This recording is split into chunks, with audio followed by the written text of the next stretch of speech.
Hello friend, this is Hanif. Welcome to my channel. তোমরা সবাই কেমন আছো? আশা করি তোমরা সবাই ভালো আছো। আমিও ভালো আছি। আজকের এই ভিডিওতে আমি তোমাদেরকে শেখাবো কুড মডেল ভার্ব এর সমস্ত ব্যবহার। কুড এই মডেল ভার্বের ব্যবহার নিয়ে আমাদের অনেকেই কনফিউশনে পড়ে থাকে। তাই এই ভিডিওটা দেখার পর আশা করি আর কোনো কনফিউশন থাকবে না। আর যারা ক্যানের ভিডিওটা দেখো নাই, ডিসক্রিপশনে লিংক দেওয়া থাকবে, ক্যানের ভিডিওটা আগে দেখে নিবে।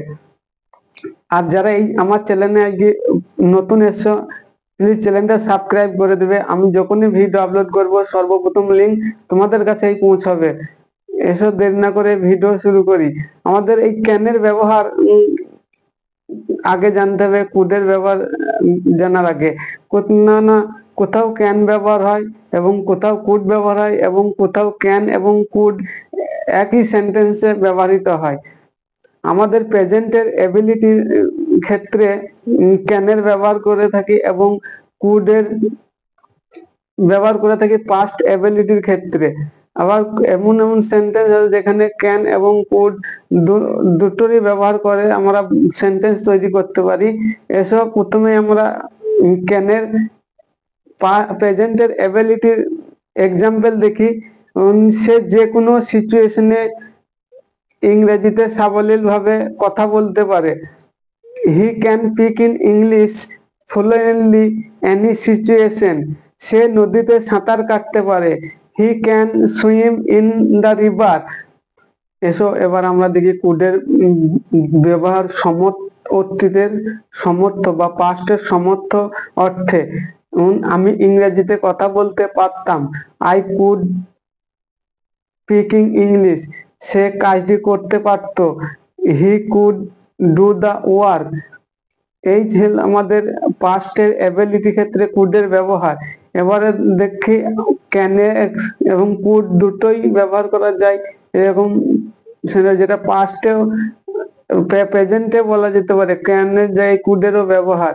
একটা কথা মনে রাখবে, ক্যানের ব্যবহারটা হচ্ছে ইনফর্মাল এবং কুডের ব্যবহারটা হচ্ছে ফর্মাল। এসব সম্ভাবনা বা পসিবিলিটি অর্থে আমাদের কুডের ব্যবহার করি। সে আজ আমার বাড়ি আসতে পারে। হি কাম টু মাই হাউস। সে কখন আমার বাড়ি আসবে সেটা কোনো নিশ্চিত নেই, সম্ভাবনা অর্থে বলছি। এবার এই জায়গাটায় আমরা ক্যানের ব্যবহারও করতে পারি। যেমন he can come to our house. সে আমাদের বাড়ি আসতে পারে।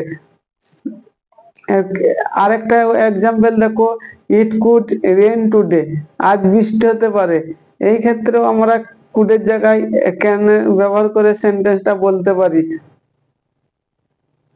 ইট ক্যান রেন টুডে। আজ বৃষ্টি হতে পারে। এবার যে কুডের 3 নম্বর ব্যবহার, এসো রিকোয়েস্ট বা অনুরোধ অর্থে। আপনি কি আমাকে এক গ্লাস জল দিতে পারবেন? Could you give me a glass of water.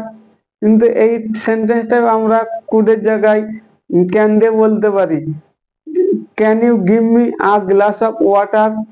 আরেকটা এক্সাম্পল দেখো, আপনি কি আমাকে কিছু টাকা ধার দিতে পারবেন? Could you lend me some money.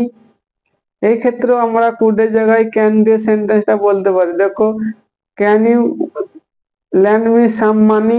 কুডের ব্যবহার করে আমরা প্রেজেন্টের সেন্টেন্স গুলো বলতে পারি। এইরকম অলরেডি দুটো ট্যাগটা তোমাদেরকে লিখেছি। এবং এবারে দেখো, পারমিশন বা অনুমতি নিতে কুডের এবং ক্যানের ব্যবহার। আমি কি আপনার কম্পিউটারটি ব্যবহার করতে পারি? Could I use your computer. এটা আমরা ক্যান দিয়েও বলতে পারি। Can I use your computer. আমি কি তোমার কলমটা নিতে পারি?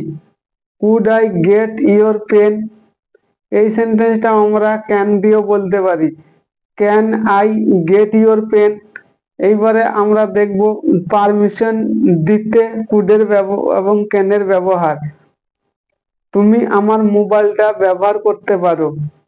You could use my mobile. এইখানে আমরা কুডের জায়গায় ক্যান দিয়েও বলতে পারি। You can use my mobile. আরেকটা এক্সাম্পল দেখি, তুমি আমার বাসায় থাকতে পারো। You could stay at my home. এইখানে আমরাও ক্যান দিয়ে বলতে পারি। দেখো, you can stay at my home, এবং পরামর্শ এবং সাজেশনের ক্ষেত্রে কুডের ব্যবহার। সো এক্সাম্পল দেখি, তুমি নিয়মিত ব্যায়াম করতে পারো, ইউ কুড এক্সারসাইজ রেগুলারলি। এই সেন্টেন্সটা ক্যান দিয়ে দেখো, ইউ ক্যান এক্সারসাইজ রেগুলারলি। তুমি সর্বদাই ভালো কাজ করতে পারো, you could do the work all the time. এইখানে আমরা ক্যান দিয়েও সেন্টেন্সটা বলতে পারি, দেখো you can do the work all the time. এসো এবার আমরা দেখি কুডের সেন্টেন্স গুলোকে কিভাবে নেগেটিভ এবং ইন্টারোগেটিভ করতে হয়। এখানে একটা জিনিস তোমরা মনে রাখবে, কুডের পর যদি আমরা নট লাগে তাহলে সেন্টেন্সটি নেগেটিভ হয়ে যাবে, এবং কুডটাকে যদি সেন্টেন্সের সামনে নিয়ে এসে বসে তাহলে সেন্টেন্সটা ইন্টারোগেটিভ হয়ে যাবে। এখানে এসে এক্সাম্পলের মাধ্যমে দেখে নি, তাহলে বিষয়টা বুঝতে পারবে। আমি নদীতে সাঁতার কাটতে পারতাম না, I could not swim in the river.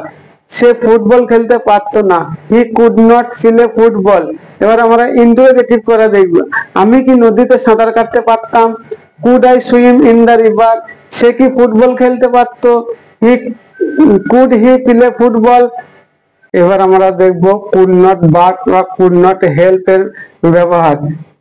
একটা কথা এখানে তোমরা মনে রাখবে যে কুড নট বাট, এই বাটের পরে যে ভার্বটা আমরা ইউজ করবো সেটার বেস্ট ফর্ম হবে, এবং কুড নট হেল্প, এই হেল্প এর পরে যে ভার্বটা আমরা ইউজ করবো তার সঙ্গে আইএনজি যোগ করতে হবে। এসো এক্সাম্পল দেখো, তাহলে তোমরা বিষয়টা পুরোপুরি বুঝতে পারবে। আমি সেখানে না গিয়ে পারলাম না, I could not but go there. I could not help going there। আর একটা এক্সাম্পল দেবো, তাহলে বিষয়টা পুরো ক্লিয়ার হয়ে যাবে। রহিম কাজটি না করে পারলো না, রহিম could not but do the work। Rahim could not help doing the work। এই ছিল আমাদের ক্যান এবং কুডের সমস্ত সিমিলার এবং ডিফারেন্স ব্যবহার। এই ভিডিওটা যদি তোমাদেরকে ভালো লাগে তাহলে লাইক করবে, কমেন্ট করবে, আর চ্যানেলটা সাবস্ক্রাইব করে দেবে। আর তোমাদের বন্ধু রিলেটিভ যারা এই ইংরেজি শিখতে চায় তাদের কাছে ভিডিওটা শেয়ার করে দিবে, তাহলে তোমার বন্ধু রিলেটিভ সবই ইংরেজিটা শিখতে পারবে। আমরা সব একসাথে ইংরেজি শিখবো। এসো আবার তোমাদের সঙ্গে দেখা হবে কোনো একটা নতুন ভিডিও, নতুন টপিক নিয়ে। ততক্ষণ তোমরা সবাই ভালো থাকবে, সুস্থ থাকবে। Tata, bye bye.